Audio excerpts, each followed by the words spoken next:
স্বচ্ছ ভারত তথা স্বচ্ছ শিলচর শহরের এক অদ্ভুত অপরিষ্কারের অদ্ভুত দৃশ্য দেখা গেল শিলচর জেলাশাসকের কার্যালয়ের পাশে।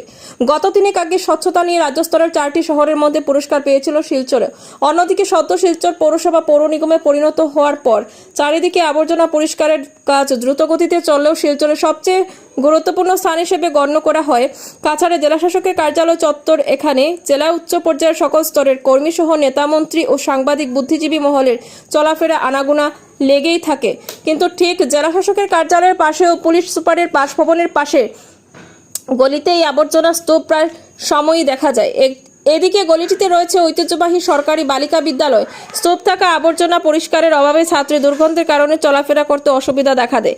এমত অবস্থায় চোখে আঙুল দিয়ে দেখিয়ে দিয়েছে স্বচ্ছ শিলচর শহরের আবর্জনা স্তূপ থাকা এক অদ্ভুত চিত্র সচেতন জনগণের সামনে এসেছে।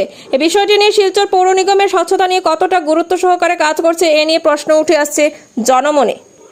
নিউজ ডেস্ক রিপোর্ট, শিলচর সংবাদ।